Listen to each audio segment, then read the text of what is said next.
Hello, welcome दोस्तों। आपका एक बार फिर से स्वागत है हमारे यूट्यूब चैनल पे।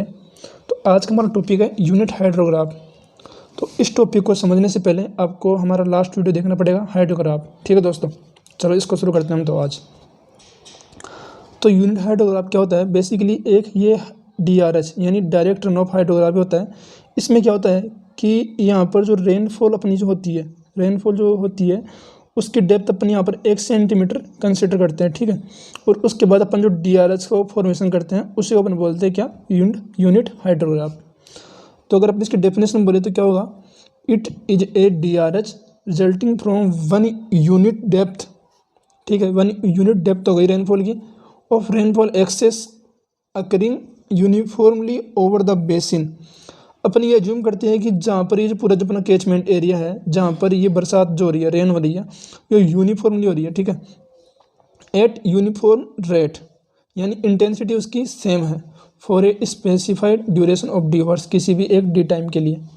ठीक है, अब यहाँ पर देखो कुछ चीज़ें अपन मानते अजम्पशन करते हैं ना।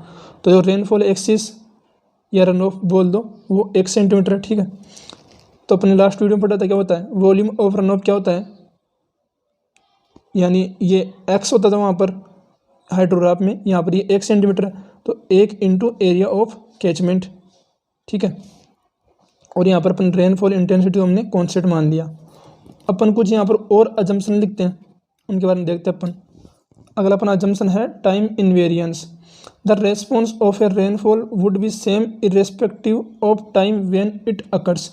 अच्छा, ये पॉइंट बोलना क्या चाह रहा है? ये पॉइंट बोल रहा है अपने को कि जैसे मान लो कि ये मेरे पास कोई एक कैचमेंट एरिया है। ठीक है, यहाँ पर कुछ टाइम पहले बरसात हुई 4 सेंटीमीटर, तो यहाँ पर इसने 3 सेंटीमीटर जो अपना ग्राउंड है, अर्थ है, अर्थ ने इसको इन्फिल्ट्रेट कर लिया यानी अपने अंदर ले लिया। ठीक है, अब मेरे को एक बात बताओ, जब दोबारा 3 सेंटीमीटर बरसात होगी यानी मान लो 5 सेंटीमीटर बरसात होगी, तो अपन ये एज्यूम करते हैं कि अगली बार भी ये 3 सेंटीमीटर इन्फिल्ट्रेट होगा, जबकि रियल में ये नहीं होगा क्योंकि ये पहले से सेचुरेटेड हो चुकी है। तो यहाँ पर इस बार थोड़ी कम होगी, लेकिन अपन मानते हैं कि टाइम के साथ इनवेरियंस करती है। ठीक है, यानी the response of rainfall would be same irrespective of time when it occurs. ठीक है, तो ये अपना था कि ये टाइम पर डिपेंड नहीं करती, ये हमेशा हर बार अपन जो मानते हैं वही हर बार होती है। ये अगर पहली बार भी 3 सेंटीमीटर ये इनफिल्ट्रेट वाटर कर रही थी तो अगली बार भी ये 3 सेंटीमीटर ही वाटर इनफिल्ट्रेट करेगी। ठीक है, अगला जो अपना है वो है लीनियर रेस्पॉन्स। अच्छा, ये क्या बोल रहा है कि अगर 1 सेंटीमीटर मैंने डेप्थ मानी रेन की, तो यहाँ पर मेरे पास डिस्चार्ज हुआ Q1। यानी जैसे मान लो कि मेरे पास कोई कैचमेंट एरिया है, यहाँ पर 1 सेंटीमीटर बरसात आ रही है। ठीक है, तो मैंने डिस्चार्ज मिल रहा है मेरे पास कोई Q1। तो अगर यहाँ पर 2 सेंटीमीटर बरसात होगी तो मेरे पास डिस्चार्ज कितना होगा? 2Q1। ठीक है, यहाँ बोल सकता हूँ कि X1 को अगर मेरे पास रेन हो रही है X1 सेंटीमीटर, तो उसके रेस्पेक्ट मिल रहा है मेरे को Q1 डिस्चार्ज। X2 के रेस्पेक्ट में क्या मिल रहा है? Q2 discharge. तो X1 प्लस X2 क्या X1 प्लस X2 के रेस्पेक्ट में कौन सा डिस्चार्ज मिलेगा? Q1 प्लस Q2, ऑब्वियस सी बात है। अच्छा, अगला अपना है rainfall must be start and stop simultaneously through out the catchment. ये बोल रहा है कि ये जो टोटल कैचमेंट अपना एरिया है वहाँ पर एक साथ जो अपनी रेन स्टार्ट होनी चाहिए और एक साथ ही रेन खत्म होनी चाहिए। मीन्स इस पूरे एरिया पे हमेशा यूनिफॉर्मली रेन का डिस्ट्रीब्यूशन होना चाहिए। यही पॉइंट बेसिकली यही बोलना चाह रहा है अपने को। अब हम देखते हैं कि हम कैसे एक फ्लूइड हाइड्रोग्राफ से यूनिट हाइड्रोग्राफ बनाते हैं। ठीक है, अब मेरे पास ये कोई एक फ्लूइड हाइड्रोग्राफ है। ठीक है, यहाँ पर ये अपने पास नीचे है वो क्या हो गया? बेस हो गया इसका। ठीक है, और ये क्या हो गया अपना फ्लूइड हाइड्रोग्राफ। यहाँ पर इसकी n सेंटीमीटर डेप्थ है रेन की और ये d टाइम है। ठीक है, आगे में गया, अब मेरे को बनाना है DRH। मैंने बनाया DRH है ना, डायरेक्ट रन ऑफ हाइड्रोग्राफ। वही n सेंटीमीटर है, यहाँ पर यही d हावर्स तक ये रेन हुई है। मैंने इसमें चेंज क्या किया, यहाँ पर बेस फ्लो था उसको मैंने हटा दिया। अब मेरे को इस DRH से मेरे को बनाना है क्या? Unit hydrograph. तो मैं क्या करूँगा, देखो एक चीज़ देखो, यहाँ पर अगर मेरे पास 1 सेंटीमीटर बरसात हो रही है तो मेरे पास मान लो कि 20 मीटर क्यूब पर सेकंड डिस्चार्ज हो रहा है। 2 सेंटीमीटर हो रही है तो मेरे पास हो रहा है 40 मीटर क्यूब पर सेकंड डिस्चार्ज। अब बताओ कि अगर मेरे पास n सेंटीमीटर हो रही हो तो क्या होगा? n इंटू 20 मीटर क्यूब पर सेकंड, ठीक है, यही तो होगा ना डिस्चार्ज। तो अब यही है कि यहाँ पर n सेंटीमीटर डेप्थ हो गई, मेरे को इसको 1 सेंटीमीटर डेप्थ में करना है। तो मैं क्या करूँगा कि मैं जो अपने ये ऑर्डिनेट है इनको मैं n से डिवाइड कर दूंगा, तो मेरे पास आ जाएगी क्या, ये 1 सेंटीमीटर, और मेरे पास आ गया d/यूनिट हाइड्रोग्राफ। ठीक है दोस्तों, अब हम कुछ केस देखते हैं, उसके जरिए अपन थोड़ा इसको और बेहतर ढंग से समझ पाएंगे। तो मेरे पास केस फर्स्ट है, इसमें क्या करूँगा मैं, d/यूनिट हाइड्रोग्राफ से मैं बनाऊँगा d/ और n सेंटीमीटर का DRH, यानी मैं यहाँ पर basically direct run of hydrograph बनाऊँगा। अभी यहाँ पर जो n की वैल्यू है वो क्या है, इंटीजर है, 1 2 3 4 5 6 7, मतलब पॉइंट के अंदर ये नहीं है। ठीक है, तो बेसिकली अभी आप इतने को मत देखो, अभी आप देखो कि मेरे पास केवल इतना ही है ना। ठीक है, मेरे पास d/, की रेनफॉल हुई और 1 सेंटीमीटर, मतलब d/ तक हुई और 1 सेंटीमीटर डेप्थ तक हुई, तो मेरे पास क्या बना, ये वाला बन गया ग्राफ। उसके बाद मैंने क्या किया, टाइम उतना ही है, केवल मैंने इसको डेप्थ को बढ़ा दी, यानी वापस मेरे पास d/ और 1 सेंटीमीटर की हुई, तो कितना होगा, वापस इसके ऊपर ओवरलैप करेगा। फिर मेरे पास क्या हुआ, मैंने d/ और 1 सेंटीमीटर करवा दी, तो वापस इसके ऊपर आ जाएगा। यानी मैंने अगर मैं n बार कराऊँ तो ये n बार इसके ऊपर ही ओवरलैप करेगा। और अगर मैं इन सब ग्राफ्स को जोड़ दूँ, सुपरपोजिशन थ्योरम क्या बोलती है कि अगर आप इन सभी ग्राफ्स को जोड़ते हो तो आपके पास एक बड़ा ग्राफ बनता है, ये वाला बन गया बड़ा ग्राफ। और ये ग्राफ क्या है, d/ और n सेंटीमीटर हो गया, कि होवर से यहाँ पर d हो रही है, बट सेंटीमीटर यानी डेप्थ कितनी होगी, 1 सेंटीमीटर 2 सेंटीमीटर 3 सेंटीमीटर करते करते करते n सेंटीमीटर तक ही जाएगी। तो d/ और n सेंटीमीटर का अपने पास ग्राफ बन गया, ये DRH है। अगर इसके अंदर अपन बेस फ्लो भी ऐड कर दें तो क्या बन जाएगा, fluid hydrograph of d/ and n centimetre. अब देखो बेसिकली इस पे क्वेश्चन कैसे आते हैं, जैसे मान लो कि मेरे पास दे रखा है कि एक यूनिट हाइड्रोग्राफ है 2 हॉर्स का, जिसका डिस्चार्ज कितना हो रहा है 10 मीटर क्यूब पर सेकंड। और मेरे को बनाना क्या है कि एक DRH बनाना मेरे को 2 हॉर्स का और 4 सेंटीमीटर का। अब देखो यूनिट हाइड्रोग्राफ की डेप्थ कितनी होती है, 1 सेंटीमीटर। तो बेसिकली बोल रहा है कि अगर 2 हॉवर और 1 सेंटीमीटर है तो बताओ मुझे 2 हॉवर और 4 सेंटीमीटर में कितना ये इसका डिस्चार्ज होगा। तो बेसिकली ये डैम के अंदर अपने जो काम आ रहा है वो यही काम आता है। बेसिकली इसका जो एप्लीकेशन है यूनिट हाइड्रोग्राफ का वही यही है कि अगर मान लो कि छोटा है डैम, अगर उसमें 1 सेंटीमीटर और 2 हॉवर तक डिस्चार्ज होता है 10 मीटर क्यूब, तो अगर वैसा ही बिल्कुल सेम डैम हो लेकिन वो बड़ा हो साइज़ के अंदर और हमको डिस्चार्ज उसमें फाइंड करना है तो क्या करेंगे, 2 हॉवर तक बरसात हो रही है लेकिन 4 सेंटीमीटर तक हो रही है तो क्या होगा, ये 4 से मल्टीप्लाई हो जाएगा। यहाँ पर अपने बेसिकली यही तो किया है। तो बस तो अपन बोलते क्या, peak of DRH equal to n into peak of unit hydrograph. इस केस को आप याद रखिए, आपके एग्जाम में इसी पे बेस क्वेश्चन आएगा। ठीक है, अगले अपन देखते हैं केस नंबर 2। अच्छा, केस नंबर 2 में क्या है, इसमें करना है अपने को d/ यूनिट हाइड्रोग्राफ से यहाँ पर d को अपने कर दिया n से मल्टीप्लाई, यानी n d/ and n centimetre depth DRH बनाओ। तो देख क्या करेंगे अपन, मैंने बनाया पहले ये वाला हाइड्रोग्राफ। ठीक है, ये मेरे पास था एक d/ का यूनिट हाइड्रोग्राफ। फिर मैंने क्या किया, यहाँ लिख दिया मैंने d/ तक बरसात हुई और 1 सेंटीमीटर डेप्थ तक की बरसात हुई है। उसके बाद मैंने क्या किया, यहाँ पर डैश डैश डैश नीचे तक लाइन खींची और अगला d/ बना दिया। अब मेरे पास ये दूसरा यूनिट हाइड्रोग्राफ स्टार्ट होगा। ठीक है, फिर मैं ऐसे करूँगा d/ तक, फिर मेरे पास यहाँ से करूँगा तीसरा स्टार्ट। और ये जो बीच में जो टाइम होता है एक यूनिट हाइड्रोग्राफ से दूसरे यूनिट हाइड्रोग्राफ के बीच में, ये जो टाइम होता है अपने पास यानी ये वाला, तो अपन इसको बोलते हैं क्या, लेग्ड बाई d हॉवर्स। ठीक है, आपको बहुत सारी टर्म मिलेगी कि लेग्ड बाई 2 हॉवर्स, लेग्ड बाई 4 हॉवर्स, तो होता है लेग बाई d हॉवर्स। ये क्या होता है, ये जो पहला ग्राफ और दूसरा ग्राफ जो स्टार्ट होता है उनके बीच में जो टाइम होता है d, उसको अपन बोलते हैं क्या, लेग्ड बाई d हॉवर्स। यानी ये दूसरा ग्राफ पहले वाले से कितनी देर बाद स्टार्ट हुआ। ठीक है, तो जब हमने इन सबको जोड़ा तो मेरे पास एक बड़ा बना क्या, n d हॉवर और n सेंटीमीटर डेप्थ का DRH, ये बन गया। ठीक है, और अगर इसमें बेस फ्लो ऐड कर दूँ क्या बनेगा, फ्लूइड हाइड्रोग्राफ, वही n d हॉवर का और n सेंटीमीटर डेप्थ का। ठीक है, अब इसका एप्लीकेशन क्या है इसका एप्लीकेशन है कि अगर मुझे बनाना है 2 होवर यूनिट हाइड्रोग्राफ से 4 होवर का यूनिट हाइड्रोग्राफ, मैं कैसे बना सकता हूँ। सबसे पहले मेरे को क्या करना पड़ेगा, मैं 2 होवर से जाऊँगा कितने होवर पे, 4 होवर पे, बट मैं करूँगा यूनिट हाइड्रोग्राफ से DRH का निर्माण। इसके बदौलत देखो DRH बनाना, क्योंकि यहाँ पर सेंटीमीटर चेंज हो जाएगी, 1 सेंटीमीटर यहाँ पर, ये 2 सेंटीमीटर या 3 सेंटीमीटर, तो मेरे पास बन गया कितनी बार। मैं इसको मान लो कि मेरे पास 2 होवर्स का एक है, ये 2 होवर्स का है, फिर मैं एक और बनाऊँगा 2 होवर का, तो मेरे पास D कितना हो गया, 4 होवर्स, ठीक है। लेकिन यहाँ पर सेंटीमीटर डेप्थ कितनी बढ़ गई, 2 सेंटीमीटर हो गई ना, क्योंकि 1 सेंटीमीटर इसकी, 1 सेंटीमीटर इसकी।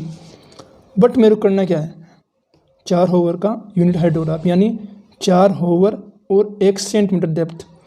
मैं क्या करूँगा, यहाँ पर क्या है मेरे पास 2 सेंटीमीटर डेप्थ आ गई ना, तो मैं क्या करूँगा कि n क्या है यहाँ पर ये n यही है कि मैं 2 से 1 में कर रहा हूँ, मतलब 1/2, n की वैल्यू हो गई 1/2 कि मैं यहाँ पर डिवाइड कर दूँ 4 होवर्स को, है ना, मतलब जो DRH आएगा उसके ऑर्डिनेट को अगर मैं 2 से डिवाइड कर दूँ तो मेरे पास क्या आएगा, 4 होवर का यूनिट हाइड्रोग्राफ। ठीक है दोस्तों, उम्मीद करता हूँ कि आपको ये कॉन्सेप्ट समझ में आया होगा, और जब हम इस पर क्वेश्चन करेंगे तो आपकी थोड़ी और क्लियरिटी हो जाएगी। हम इस पर करेंगे गेट एग्जाम में लास्ट ईयर जो क्वेश्चन आए उनको सोल्व करेंगे भी, है ना, वेट करो कुछ देर के लिए। अभी हमने ये जो 2 केस पढ़े कि यहाँ पर हमने बहुत सारी यूनिट हाइड्रोग्राफ बनाए, फिर उनको जोड़ के हमने एक बड़ा डी होवर का बनाया DRH, तो इसको हम बोलते हैं सुपरपोजिशन थ्योरम। ठीक है, सुपरपोजिशन थ्योरम के द्वारा अपने काम किया है। अब हम करेंगे दूसरा अपना स्टेप, कौन सी, एस कर्व के द्वारा हम कैसे फाइंड कर सकते हैं। ठीक है दोस्तों, देखते हैं अपन। दूसरा अपना है एस कर्व। अभी यहाँ पर बताओ, एक चीज़ बताऊँ आपको, देखो ध्यान देने वाली बात क्या है कि अपन ने देखा कि जो सुपरपोजिशन थ्योरम थी उसमें क्या होता था कि अपन डी होवर से बनाते थे अपन एन डी होवर का, वहाँ पर एन की वैल्यू 1 2 3 4 5 6। यहाँ पर एस कर्व में क्या करेंगे कि डी होवर्स बनाएंगे अपन टी होवर्स का। जैसे अपन सुपरपोजिशन थ्योरम में क्या करते थे कि 2 होवर का है तो बना सकते हैं 4 होवर्स का, फिर 6 होवर्स का, या फिर 8 होवर्स का। ठीक है, इसके मल्टीपल बना सकते हैं, यानी एन की वैल्यू 2 रख दी, 3 रख दी, 4 रख दी।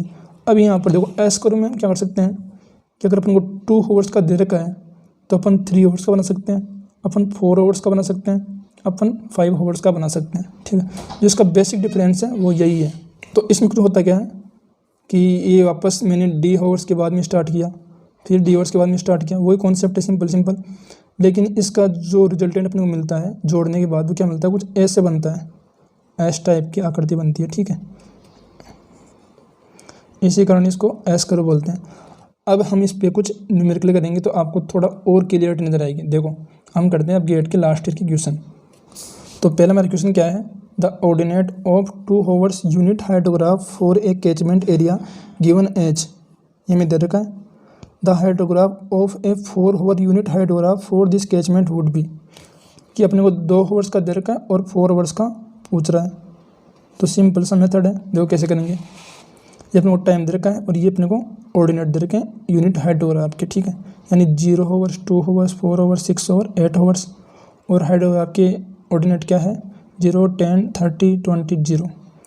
अब अपनी पहली स्टेप क्या रहेगी कि अपने निकालना किसका है, 4 होवर्स का।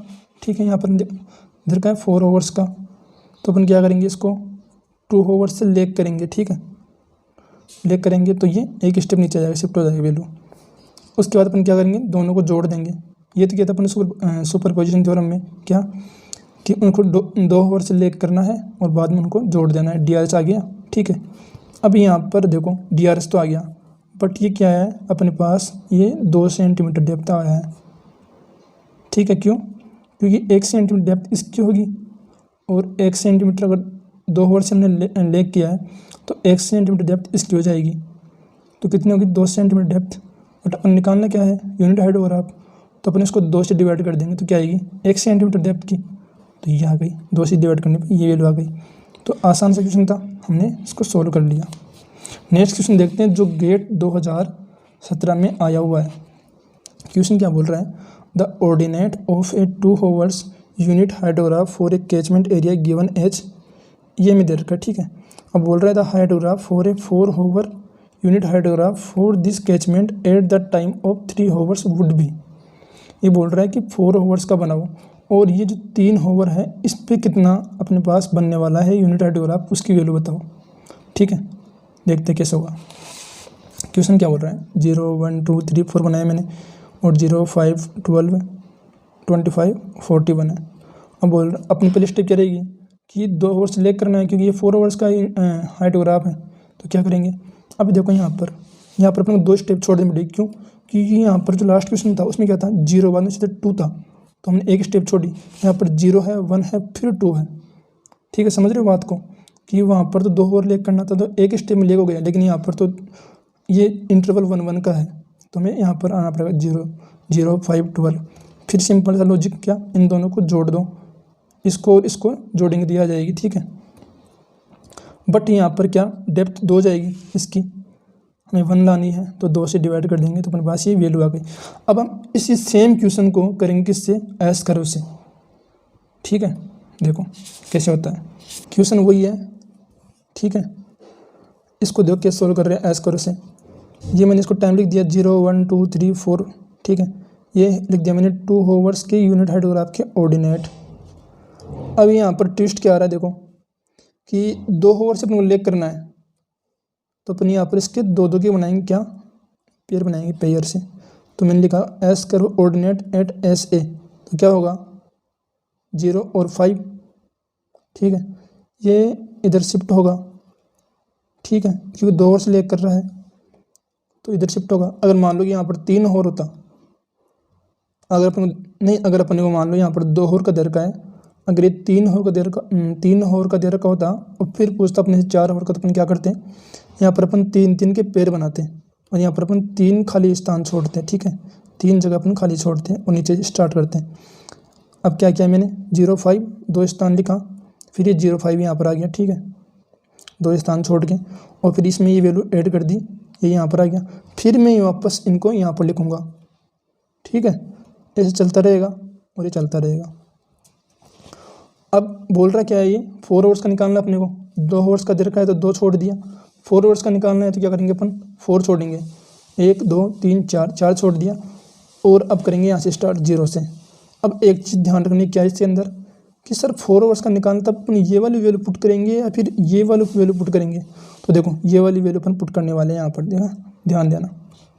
तो ये वाली मैंने वैल्यू पुट की, आगे मेरे पास जगह ही नहीं है तो मेरे को आगे वैल्यू पुट करने की जरूरत नहीं पड़ी।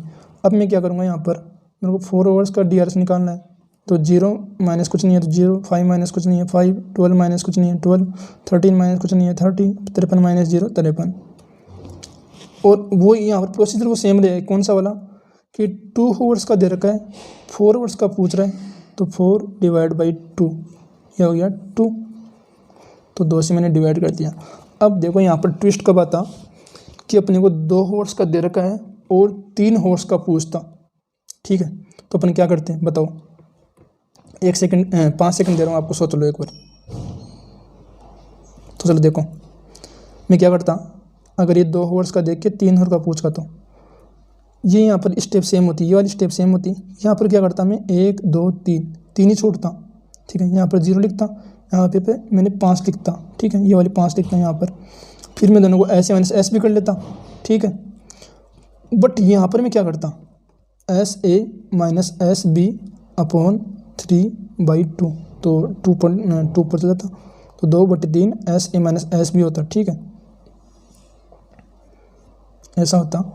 और फिर जो वैल्यू आती है अपन लिख लेते हैं यहाँ पर और अपन एस कर्व ड्रा कर लेते हैं। ठीक है, ये एक सिंपल सा लॉजिक था अपना, लेकिन अगर अपन देखें तो सुपर पोजिशन से अपन 2 hour से अपन 3 hour नहीं निकाल सकते। ठीक है, जबकि एस कर्व से अपन ये 2 hour से अपन 3 hour निकाल सकते हैं। नेक्स्ट वीडियो में हम देखेंगे इस पे बेस गेट में आए हुए अलग अलग और क्वेश्चन। ठीक है दोस्तों, अगर आपको हमारा वीडियो पसंद आया हो तो चैनल को सब्सक्राइब करें और वीडियो को लाइक करें। Thumbs up. Best luck for your exam.